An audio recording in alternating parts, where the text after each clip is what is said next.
यानी rejection of plate. जब कोई प्लेट फाइल की जाती है तो उसमें 4 किस्म के प्रॉब्लम्स हैं। अगर इन 4 प्रॉब्लम्स में से कोई प्रॉब्लम हो तो कोर्ट जो है वो उसे रिजेक्ट कर सकती है। रिजेक्ट कैसे कर सकती है? इस खुद भी रिजेक्ट कर सकती है, या जो डिफेंडेंट है वो कोई एप्लीकेशन फाइल करेगा कि जनाब इस सूट के अंदर फला फला कमी है जिसकी वजह से ये रिजेक्शनेबल है, तो इसे रिजेक्ट फरमाया जाए। तो जनाब the plate shall be rejected in the following cases. A, where it does not disclose a cause of action। तो सबसे पहली चीज यह है कि दावा तो फाइल कर दिया गया लेकिन उसकी काज ऑफ एक्शन मौजूद नहीं है। वो ये कोई काज ऑफ एक्शन निकल ही नहीं रही, यानी जो दावा दायर किया गया और जो जवाब दावा दायर किया गया, उन दोनों को अगर मिला के पढ़ें तो कोई ऐसी चीज सामने नहीं आ रही जिससे कोई काज ऑफ एक्शन जो है वो पैदा हो सके। तो जहां पर काज ऑफ एक्शन पैदा नहीं होगी वहां पर प्लेट को रिजेक्ट कर दिया जाएगा। B, where the relief claimed is undervalued and the plaintiff on being required by the court to correct the valuation within a time to be fixed by the court fails to do so। जी हाँ, property जिसकी बाबत suit file किया गया है उसकी value जनाब तहरीर कर दी गई 1.5 लाख रुपए, जबकि उसकी वैल्यू जो है वो बहुत ज्यादा है, वो मिसाल के तौर पर 1 करोड़ रुपए।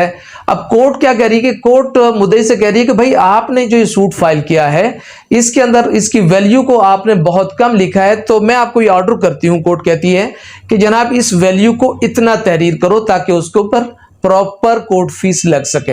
अब उसको कोर्ट मौका देती, लेकिन वो क्या करता है जनाब, वो उसको दुरुस्त करके दावा को दोबारा से जो है कोर्ट में दाखिल नहीं करता, उससे फेल हो जाता है। तो कोर्ट क्या करेगी जनाब, अंडर वैल्यू की बुनियाद के ऊपर उस दावा को रिजेक्ट कर देगी। दो चीजें होगी, काज ऑफ एक्शन नहीं है और जनाब जो वैल्यू ऑफ कोर्ट फीस जो है उसको गलत किया गया है, कोर्ट ने मौका दिया लेकिन उस मौका पर भी उसे फायदा नहीं उठाया गया, तो कोर्ट क्या करेगी, उसको रिजेक्ट कर देगी। अब जनाब तीसरी चीज है कि where the relief claimed is properly value, तो था यानी उसे ठीक तहरीर कर दिया गया कि जनाब इसकी कोर्ट फीस जो है ये 2 करोड़ का मैटर है और इसमें 15,000 रुपए की कोर्ट फीस लगनी है। वो तहरीर तो कर दिया गया लेकिन कोर्ट फीस लगाई नहीं गई। जिस कागज के ऊपर दावा को तहरीर किया गया वो आम सिविल पेपर था और लेटर ऑन जब कोर्ट ने कहा कि भाई आप कोर्ट फीस पूरी करें, तब भी कोर्ट फीस पूरी नहीं की गई, कोर्ट फीस अदा नहीं की गई, तो दावा को इस हवाले से खारिज फरमा दिया जाएगा, रिजेक्ट फरमा दिया जाएगा। और चौथी चीज यह है कि where the suit appears from the statement in the plaint to be barred by law. किसी भी कानून के तहत अगर वो दावा बार्ड है वो नहीं चल सकता। मिसाल के तौर पर अर्लियर उसके बारे में एक सूट पहले पेंडिंग है एक और कोर्ट में, तो अब इसको जब हम लाते हैं तो जनाब ये रेस जुडिकाटा में आ जाता है, चाहे वो सेक्शन 10 में आए चाहे वो 11 में आए या किसी भी और कानून के तहत जब वो बार्ड होगा तो फिर कोर्ट को इख्तियार हासिल है कि कोर्ट उसको रिजेक्ट कर दे।